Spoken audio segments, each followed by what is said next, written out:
எந்த ஒரு மனுஷனும் இன்னொரு மனுஷனை ஊழியக்காரனாக மாற்ற முடியுமா, மாற்ற முடியாதா?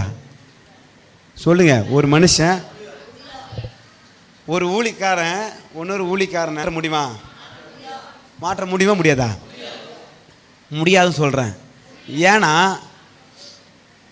எலியா கூட போனாரு, எலிசா பாஸ்டர் ஆயிட்டாரு, ஊழியக்காரன் அவருடைய 2 மடங்கு ஆசீர்வாதம் பெற்றுக்கொண்டாரு. எலிசா கூட போன கேயாஸ் அடுத்தது ஊழியக்காரன் வரல, பொருளாசை மேல போனதுனால அவன் என்ன பண்ணிட்டான், குஷ்டரோகி ஆனதை நான் பார்க்கிறோம். எதுவுமே நினைவு இருக்கிறது. நாகமாவன் குஷ்டரோகியாக வருவான், சுகம் பெற்றுக்கொள்வான், வெகுமதியை கொண்டு வருவான். எலிசா வானா சொல்லுவார், ஆமாம் மறுபடியும் திருட்டுத்தனமாக போயிட்டு என்ன பண்ணுவார், வெகுமதியில் வாங்கி கொள்வார்.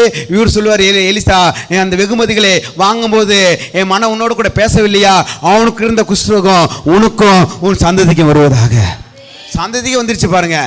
அப்போ எலிசாக்கு இருந்த அசிஸ்டன்ட் பாஸ்டர் கேயாஸ், அவர் பாஸ்டர் வரல, குஷ்டரோகியாக தான் போயிட்டார்.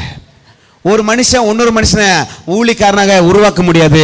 அவர்களோடு கூட டிராவல் பண்ணி ஆண்டோடு கூட ஐக்கியமா இருக்கும் பொழுது தான் அவன் ஊழியக்காரன் அபிஷேகத்தை பெற்றுக்கொள்ள முடியும்.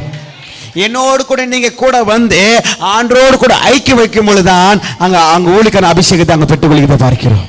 எதுவே ராமன் சொல்றீங்க, ஒரு ஊழியக்காரன் இன்னொரு ஊழியக்காரனாக உருவாக்க முடியாது என்று நான் வேதத்தின் மூலியமாக தெரிந்து கொண்டேன்.